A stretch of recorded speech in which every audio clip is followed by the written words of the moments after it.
how is it that this film, that's in some ways very conventional and traditional, a proper old school good action movie with a proper old school action movie star Tom Cruise in it, how has it become so successful in the culture war, cancellation, identity, politics, cultural division era? How has this traditional story that's about the Navy and the military, and you could argue from a cultural, critical perspective, imperialism, it ain't really, I suppose, it's a good old-fashioned action movie, but it's weird, isn't it? Because it's reached a level of economic success that few films do these days, and throughout it are themes that have become contentious in recent years. And what's a particular advantage in this particular instance is I've actually seen it. Often I review films that I ain't seen at all. So to review a film that I have seen is a particular advantage. If you don't subscribe to our channel yet, subscribe to it right now. And please turn on the notification bell so you don't miss any of the videos we release every single day. You know what our perspective is.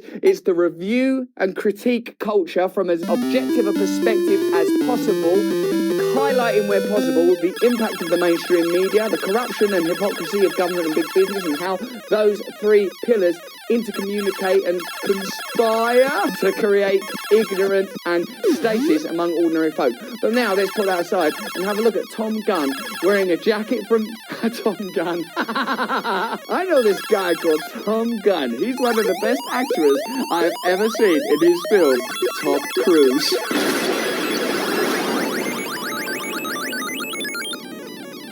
What do we have here? Well, here I thought we were special. Fellas, this here's Bagman. Hangman.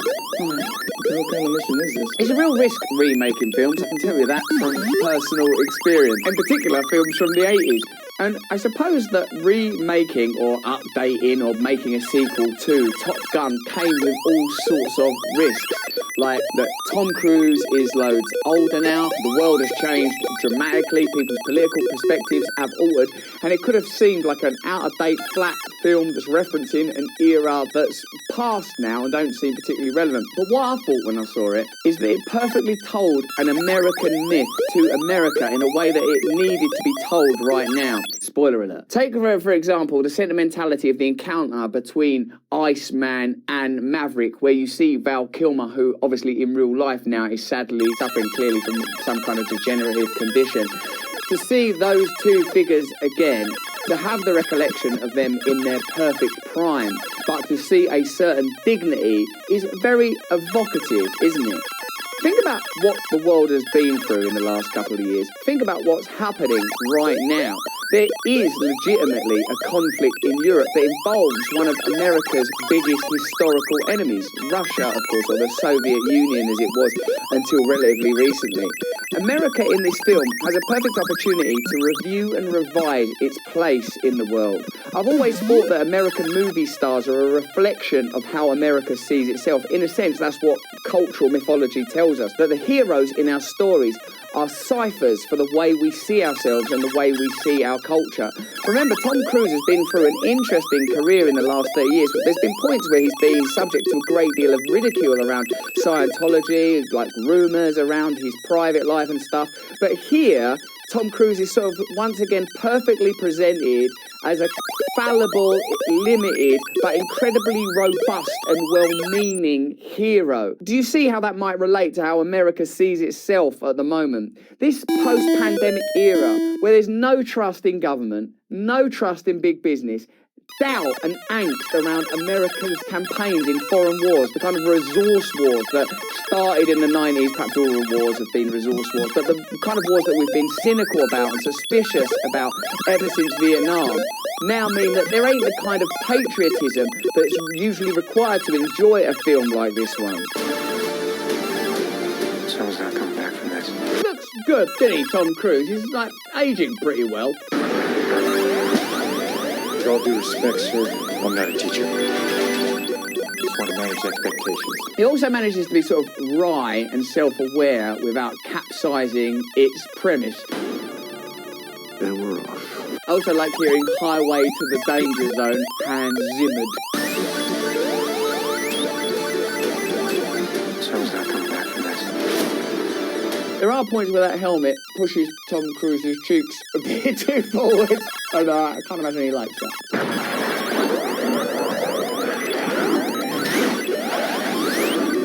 Everyone here is the best there is. Who the hell are they going to get to teach us? Obviously, the film has addressed many of the cultural and identity issues that it might have faced that are very prevalent in Hollywood and around casting, with the introduction of female characters and characters of colour. And it's done this in a way that doesn't seem tokenistic or redundant or irrelevant or appeasing. Loads of you will just say, it's a bloody good film. And of course it is. It's sort of kind of a simple film in loads of ways where you recognise what will happen. Maverick's going to end up being on this mission. He's obviously going to, at some point, come to terms with Rooster, Goose's son from the previous movie. All these issues are going to have to be resolved. But still it does it with such style and skill that it's enjoyable throughout it. I went and watched it with my wife. She was like remote control flying a plane at different points. When we left the cinema, a person opened the door for us to leave, like someone, like another cinema car, and we saluted each other on the way out. I don't think I've had that kind of experience in the cinema since Rocky IV. I saw like in Greg, where people were leaving, looking to have fights. Ironically, with Russians, as a matter of fact. It's curious, isn't it, that the enemy are not at any point named. That's one example, I suppose, of the way that political correctness and identity politics has entered the mainstream. You can't anymore say, you know, the baddies are, it's Arabian people, or it's Eastern European people, it's Slavic folk, and those kind of ideas are too challenged now. And isn't it peculiar that the reason this movie can't be shown in China is because Tom Cruise, for reasons I don't really understand, has a Taiwanese flag on the back of his jacket. In the moments where it reflects on and revisits themes and ideas, or just moments from the previous film, the speeding along on the motorbike.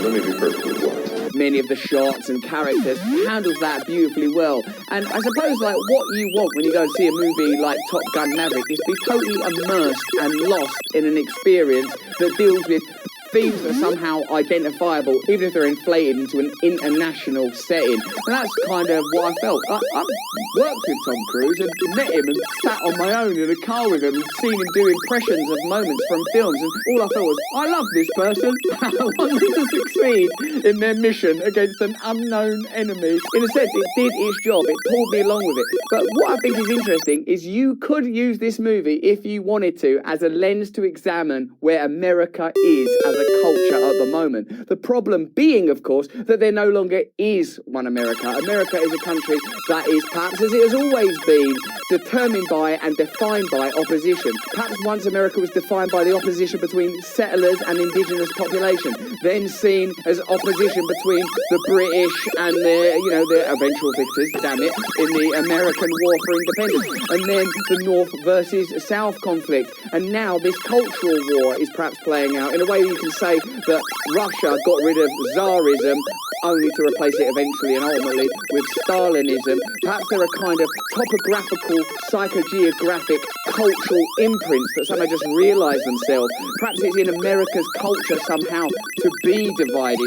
Such a vast territory with such a varied population, with its coastal identities, its Midwest identities. It's a miracle that you can have a film as successful as this under these conditions. When you think of how few people ultimately vote, when you think of how few people can come together from different political perspectives and have a conversation that they can agree on. You know, if people are dyed-in-the-wool Democrats versus Trumpist, libertarian, right-wing folk, now the only thing they could possibly get together and agree on is that Top Gun Maverick is a good film, that Miles Teller does a brilliant job of being Goose's son. My dad believed in you. I'm not going to make the same mistake. That the people that made this film managed to navigate expertly the cultural contradictions that define our times, where traditionalism, progressivism, respect for emergent identities that weren't acknowledged or discussed much 20, 30, 50, 100 years ago, now are being talked about in different ways, where traditional orthodox identities also have to be respected as well. All of these things are sort of deftly handled in this film, I suppose, with a gentleness of touch. One thing I will say is, why didn't I at any point hear anyone say, I feel the need for speed? Why is that not being dealt with? I almost stayed in the cinema to the very end, and I hardly ever do that, just to see if someone would say, I feel the need for speed. But by that point, I was saluting people in the lobby while brushing popcorn out of my chest there. So I would say, I know you've probably seen it already based on the fact that it's made $900 million, but my opinion on Top Gun Maverick is, on one level, perfectly enjoyable, fantastic action movie, the type of action movie that evidently a lot of people want to see. fantasy and deals with the cultural complexity of our time rather expertly and brilliantly, and also is a reminder that on some sort of simple level, there are things that we can all enjoy. Is it just military propaganda? In one way, I suppose you could argue that it is. Certainly, the military were involved in granting access to some of its equipment and machinery. Certainly, it's true that when films like this come out, there's a spike in recruitment. Certainly, it can be argued that Hollywood is the propaganda arm for the American national identity. But even within all of that, you can produce a film that can make people leave a cinema so buzzed up that they're willing to salute each other, even if they're actually in England.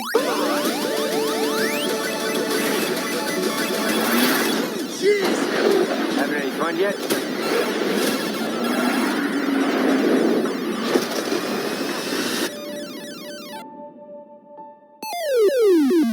Well, I've just come.